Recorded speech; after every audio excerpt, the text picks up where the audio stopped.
नमस्कार, जय जोहार। साथियों, जागो पंच में आप सभी का हार्दिक स्वागत, अभिनंदन। आज मैं बड़ा ही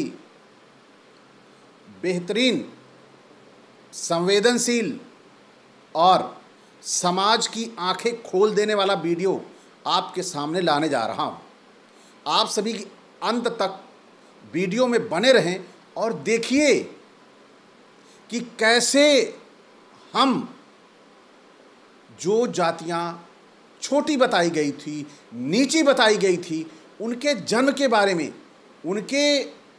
उनको कैसे नीचा बनाया गया था, उनको कैसे उनका मॉरल डाउन किया गया था, उनका नैतिक पतन कैसे किया गया था, आज मैं इस वीडियो में बताने वाला हूं। और सबसे पहले इस वीडियो को बनाने से पहले मैं सबसे पहले सरकार से गुहार लगाना चाहता हूं, सरकार का ध्यान आकृष्ट करना चाहता हूं कि सरकार ध्यान दीजिए। जब हम बोलेंगे सरकार, जब हम बोलेंगे तो होगी एफआईआर। सरकार, हम बोलेंगे तो होगी एफआईआर। और जो ग्रंथों में लिखा है उसको विरोध करने पर भी होगी एफआईआर। ये कैसे चलेगा? ग्रंथों की लिखी बातों को पढ़ने पर एफआईआर क्यों? आखिर सवाल बड़ा है कि वो लिख के यदि एफआईआर करनी है तो इन ग्रंथों को हमारे समाज से हटाया जाए। उन ग्रंथों में जिनमें जातियों की उत्पत्ति के विषय में इतना गंदा गंदा लिखा गया है। तो आज का वीडियो मेरा सरकार से अपील है कि सरकार, आप जब ब्राह्मणवाद कहने पर एफआईआर कर लेते हो, यानी अभी विजेंद्र चौहान जी के ऊपर महज ट्विटर पर इतना लिख देने मात्र से कि सबसे बड़ा खतरा किसी इस्लाम या ईसाइयत से नहीं है, हिंदुओं का अपना धर्म बस ब्राह्मणवाद के चुंगल से आज़ाद करने की ज़रूरत है। सरकार, अगर आपको इतने से ही आपत्ति है तो आज मैं इस वीडियो में ब्राह्मणवाद के वो नायाब उदाहरण दे रहा हूँ, उस पुस्तक के माध्यम से जो हमारे पुस्तक को आज से 70-80 साल पहले लिखा गया था।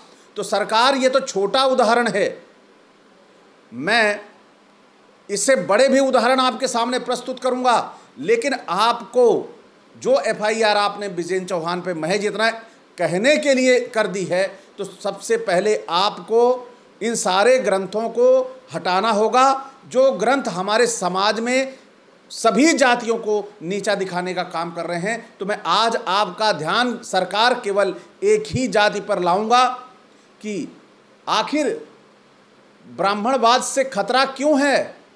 हम जब सवाल उठाते हैं, हम बात करते हैं खतरा क्यों है, तो इसका मतलब खतरा है कि हम एक तरफ नीचा बताए जा रहे हैं, नीचा दिखाए जा रहे हैं।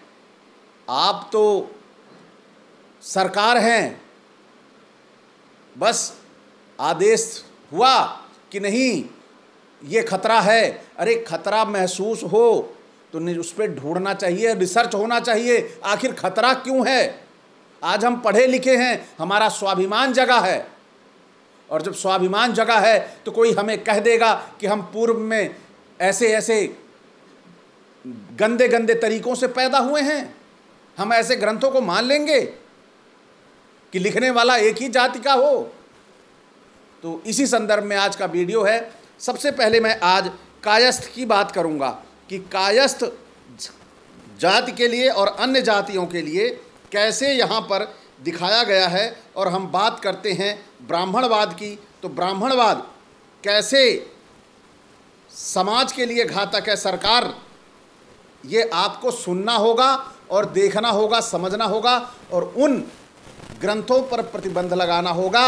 आज मैं रेफरेंस के लिए आपको बुक दे रहा हूँ, हिंदू धर्म, हिंदू जाति का उत्थान एवं पतन। और आज इसमें मैं कायस्थ जाति को और 3-4 जातियाँ और हैं उनको किस प्रकार से नीचा दिखाया गया है वह बताने का काम करूँगा। वर्णोत्पत्ति के फेर में नाहक फंसे हैं कौन? सभी जितने भी जातियां हैं वर्णोत्पत्ति के जाल में फंसी हैं। नाहक इसलिए कहा कि प्रथम तो रूढ़िप्रिय हिंदू जनता किसी भी सामाजिक व्यवस्था में परिवर्तन देखना नहीं चाहती है, और द्वितीय कि वर्ण व्यवस्था के देश कल्याण की दृष्टि से घातक होने के कारण इसे किसी भी तरह कायम रखने के लिए हाय हाय मचाना विवेक संगत नहीं जान पड़ता। वर्तमान काल में कायस्थ जाति काफ़ी शिक्षित तथा सुसंस्कृत हो रही है और हिंदू समाज में एक विशेष स्थान रखती है। पूर्व काल में चाहे भले ही इस जाति में मद्य मांस आदि सेवन रूपी जो भी विभत्स अवगुण भरे हों, अब तो इसने अपने को काफ़ी सुधार लिया है, पर इतने से इस जाति को संतोष नहीं, वह ब्राह्मण क्षत्रिय बनकर ही रहेगी। पर मैं कायस्थ भाइयों से कह देना चाहता हूँ कि उनके वर्णोन्नति विषयक सभी प्रयास, जबकि सुधार प्रेमियों की दृष्टि से वर्ण व्यवस्था गिरी जा रही है, विफल होगी। इष्टोन्नति विषयक उनके सारे प्रमाण निष्पक्ष आलोचना की एक हल्की सी भी आंच के सामने मोम की तरह पिघल जाएंगे। मैं इसी सद्भावना से प्रेरित होकर कायस्थ जाति पर अपने शास्त्रीय और तत्पश्चात ऐतिहासिक दृष्टि से विचार करूँगा। प्रामाणिकता की दृष्टि से सबसे बलवती श्रुति है, तत्पश्चात स्मृति और उसके अंत में पुराण है। महर्षि व्यास अपनी स्मृति में लिखते हैं। महर्षि व्यास कौन? महर्षि व्यास से आप सभी परिचित हैं। सभी महाभारत और इससे बड़े बड़े ग्रंथ सारे उन्होंने लिख डाले, और इन ग्रंथों को लिखने के बाद अब आपको क्या मिल रहा है उन ग्रंथों में सुनिए। सरकार आपको ब्राह्मणवाद से शब्द को समझने में दिक्कत क्यों आ रही है? आप ब्राह्मणवाद को समझना क्यों नहीं चाहते हो? आपको ब्राह्मणवाद को समझना पड़ेगा। उससे आज यदि यही सारी चीज़ें हमारे सामने ब्राह्मण लेके खड़ा हो जाएगा तो हम किसे मुंह दिखाने लायक होंगे? आइए समझते हैं। ये है व्यास स्मृति का 104वां श्लोक। जहाँ पर श्रुति और स्मृति और पुराण में विरोध देख पड़े वहाँ श्रुति की प्रमाण मानी जाएगी, और जहाँ स्मृति और पुराण में मतभेद हो वहाँ स्मृति श्रेष्ठ मानी जाएगी। भाव यह है कि किसी भी जाति की स्मृति युक्त उत्पत्ति के सामने पुराणोक्त उत्पत्ति अप्रमाण है, यानी पुराणों से जो दिया गया है वह अप्रमाण है। अगर श्रुति है सामने तो श्रुतियों में केवल ब्राह्मण आदि 4 वर्णों के अतिरिक्त किसी जाति विशेष की उत्पत्ति नहीं मिलती, पर स्मृतियों और पुराणों में नाना विविध जातियों की उत्पत्ति तथा उनके कर्म हमको देखने को मिलते हैं। औशनस स्मृति में कायस्थ नामक एक जाति की उत्पत्ति मिलती है, जिसे कुंभकार तथा नपिता यानी नाई की सजाति बताया गया है। शुक्राचार्य जी को उशना भी कहते हैं, अतः उनकी स्मृति को औशनस स्मृति भी कहते हैं। तो ये पुस्तक हमारे समाज में विद्यमान है जिसे औशनस स्मृति करते हैं। और ये देखिए किस प्रकार से नीचा दिखाने का काम कर रही है।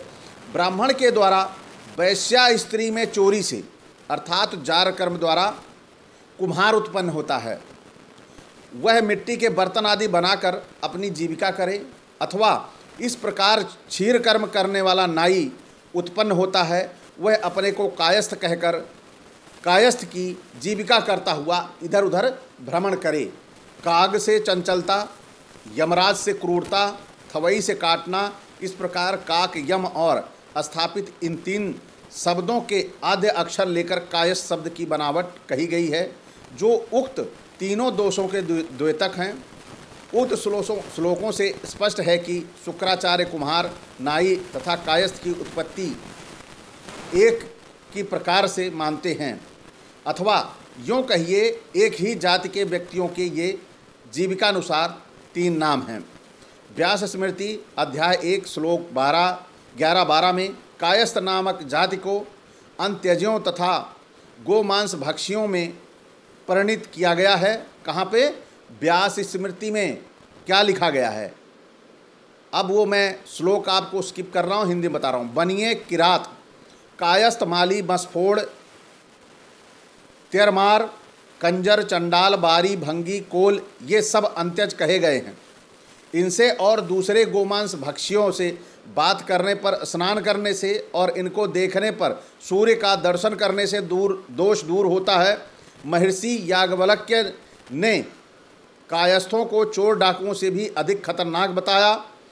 उनसे प्रजाओं की विशेष रक्षा करने का आदेश राजाओं को दिया है। याज्ञवल्क्य स्मृति राजधर्म प्रकरण देखिए।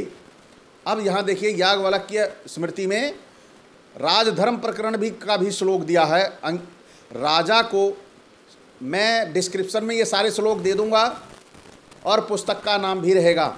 साथ में मैं अब श्लोक का हिंदी रूपांतर आपको दे रहा हूँ। राजा को उचित है कि उचक्के, चोर, दुराचारी, डाकू और विशेषकर कायस्थों से पीड़ा को प्राप्त हुई अपनी प्रजा की रक्षा करें। ये कायस्थ तत्कालीन राजकीय कचहरी में लेखकों तथा गणकों का काम किया करते थे। यही इनका जातीय पेशा था, जैसा कि उक्त श्लोक की विज्ञानेश्वर कृत मिताक्षरा टीका से स्पष्ट मालूम होता है। संस्कृत स्किप कर रहा हूँ। यह तो हुआ स्मृतियों के अनुसार कायस्थ जाति की उत्पत्ति तथा उनकी जीविका तथा सामाजिक स्थिति का वर्णन, जिससे मालूम होता है कि स्मृति काल में यह जाति हे दृष्टि से देखी जाती थी। स्मृतियों के मुकाबले में यद्यपि पुराण अप्रमाण्य हैं, तथापि अपना कौतूहल निवारण हम लोग पुराण की ओर भी चलें और देखें कि इस जाति के विषय में क्या लिखा है। जाति विवेक नामक ग्रंथ में पुराणों के आधार पर लिखा गया है कि लेखक और गणक का काम करने वाली कायस्थ जाति की उत्पत्ति इस प्रकार लिखी है। अब गौर करिएगा, आपको इसी के बाद मैं वीडियो को क्लोज करूंगा और सरकार से आग्रह करूंगा कि ऐसी ऐसी स्मृतियों को पर प्रतिबंध लगाए, क्योंकि जब ब्राह्मणवाद की बात आएगी तो निश्चित तौर पर तकलीफ एक जाति विशेष को होगी। जबकि ब्राह्मणवाद का मतलब है कि ब्राह्मण अगर पीछे से श्रेष्ठ चला आ रहा है तो अपनी श्रेष्ठता को वो किसी के ऊपर थोपेगा थोड़ी। अब संविधान है, मनुस्मृति नहीं चल रही है, तो अपने उन चीज़ों को वो जबरन किसी पर थोपेगा नहीं और जबरन किसी पर लादेगा नहीं। लेकिन अब जब पीछे से चला आ रहा है, इन सब बातों को लेकर आगे बात आएगी तो यह समाज के लिए घातक होगा और समाज में अव्यवस्था उत्पन्न होगी और उसकी जिम्मेदारी ये सरकार होगी। क्योंकि किसी को समाज में नीचा बता देना, उसकी गलत पैदाइश बता देना, उसके जन्म के बारे में उल्टी सीधी बातें लिख देना, तो पुराण समझ के हम उसे बर्दाश्त कर लें, ये कैसे हो सकता है? ये कैसे हो सकता है? पुराणों की प्रामाणिकता आज भी संदिग्ध है, क्योंकि 10-10 हजार साल कोई राजा राज नहीं कर सकता, खीर से कोई पैदा हो नहीं सकता। तो जब इनकी प्रामाणिकता पर ही संदेह है तो कैसे हम ये कह सकते हैं कि वहाँ पर लिखी हुई बातों को हम यहाँ पर कैसे स्वीकार करें? इसीलिए ब्राह्मणवाद से किस प्रकार खतरा है, ये सरकार को समझना होगा। मैं श्लोक स्किप कर दे रहा हूँ और ये बता दे रहा हूँ कि यह जो पुराणों में लिखा गया है, जाति विवेक ग्रंथ से इन्होंने लिया हुआ है।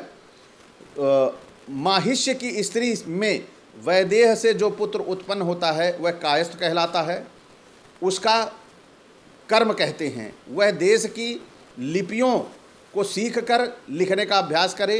इस जाति का गणकत्व बीज गणित और पाटी गणित के विभेद से विचित्र है। कायस्थ लेखक और गणक का काम करके अपनी आजीविका करें। वह शूद्रों से भी अधम है, वह 5 संस्कार वाला कहा जाता है। अब यहाँ पर अधम कह देना क्या इस जाति के लिए स्वीकार्य होगा? कोई बर्दाश्त करेगा? अब क्यों बर्दाश्त करेगा? क्योंकि पुराणों में लिखा हुआ है, पुराणों में जो लिख गया है वह उसे हमें सहन करना होगा। आखिर फिर ये संविधान हमारा किस दिन काम आएगा जो कहता है कि किस हर व्यक्ति को अपने धर्म, अपने विचार, अपने अनुसार जीने का हक है? तो यही ब्राह्मणवाद है जो हमारे समाज के लिए घातक है। नोट: क्षत्रिय और वैश्य के संयोग से माहिष्य तथा वैश्य और ब्राह्मणी के योग से वैदेह उत्पन्न होता है। पुनश्च लिखा हुआ है, श्लोक है, उक्त कायस्थ जाति के लिए शिखा रखना, जनेऊ पहनना, लाल वस्त्र धारण करना तथा देवताओं पर जल चढ़ाना मना है। अब कितने महाशय मुझसे ये कहेंगे कि आपने अब तक जिन कायस्थों का हाल लिखा हुए शंकर कायस्थ हैं, जिनसे चित्रगुप्त वंशीय आदि शुद्ध कायस्थ सर्वथा भिन्न हैं। वादी ने कहा तो ठीक, पर थोड़ी कसर रह गई, क्योंकि इतना तो उसको निर्विवाद रूप से मानना पड़ेगा कि स्मृतियाँ प्रमाण की दृष्टि से पुराणों की अपेक्षा बलवती हैं और स्मृतियों के ही अनुसार कायस्थ नामक जाति शंकर है और उसी का जातीय धंधा लेखक और गणक का कर्म है। कोशकार भी कायस्थ नामक लेखक जाति के विषय में इसी मत को कि यह एक शंकर जाति है पुष्ट करते हैं।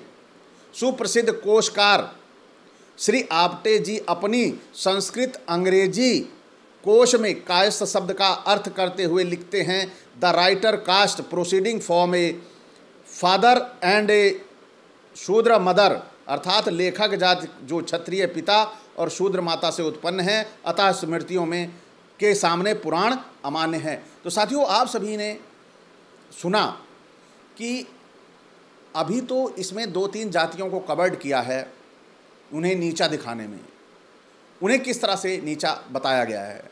और यह पुस्तकें लिखने वाला कौन है, लेखक कौन है, सबसे पहले ये समझना पड़ेगा कि आज अगर वो बैठ जाता है और इनके आधार पर जातियों की बातें आती हैं, तो जातियों के जन्म के विषय में जब बातें आती हैं तो वहाँ पर व्यक्ति को नीचा दिखाने का काम किया जाता है कि वह कैसे पैदा हैं। वो कह रहे हैं कि तुम हमसे छोटे कैसे हो, तो क्या ये ब्राह्मणवाद नहीं है? तो जो विजेंद्र चौहान जी के साथ उन्होंने कहा कि आज हम हिंदुओं में अनेकों संप्रदाय क्यों बनते जा रहे हैं, हम हिंदुओं में अनेकों मत क्यों बनते जा रहे हैं, आखिर हम इतने टुकड़ों में क्यों होते जा रहे हैं, इसके ऊपर भी कोई बात करेगा, इसके ऊपर भी कोई चर्चा करेगा? जब कोई नहीं करेगा तो यह टुकड़े टुकड़े टुकड़े होता चला जाएगा। तो इसको फायदा किसका होगा? इसका फायदा होगा हमारे दुश्मन देशों को कि हम एकजुट नहीं रहेंगे, हम एक नहीं रहेंगे। तो यहाँ पर सरकार को हमारी ध्यान देना चाहिए कि हमारे समाज में जो विषमता मूलक पुस्तकें हैं, उन पुस्तकों को निकालकर समुद्र में फेंकवा दें, जिससे हमारा समाज समानता और भाईचारे के साथ जी सके। तो साथियों, इसके बाद मैं इसी पुस्तक के आधार पर अगला चित्रगुप्त वंशीय जो कायस्थ थे उनके बारे में बताऊंगा और समाज से ब्राह्मणवाद को ख़त्म करने के लिए आप सभी को कहूँगा कि आप सभी एकजुट होइए और इस ब्राह्मणवाद को नष्ट किया जाए, जिससे हमारे समाज में समानता व भाईचारे की स्थापना हो। चाहे ब्राह्मण हो, चाहे क्षत्रिय हो, चाहे वैश्य हो, चाहे को शूद्र हो, सभी एक समान हैं। ऐसा हमारी संविधान का भी मानना है, ऐसा हमारी सरकार का भी मानना है। कोई भी सरकार इसके इतर जाके काम नहीं कर सकती। तो इसी के साथ मैं आपसे विदा चाहूँगा, इसी एक अपेक्षा के साथ कि आज का वीडियो कैसा लगा। अच्छा लगा हो तो लाइक करें, साथ ही जो नए साथी देख रहे हो चैनल को सब्सक्राइब कर लें और बेल आइकन की घंटी दबा लें, जिससे हमारे वीडियो का नोटिफिकेशन आपको त्वरित गति से मिल जाए। इसी के साथ आपसे विदा, नमस्कार, जय जोहार।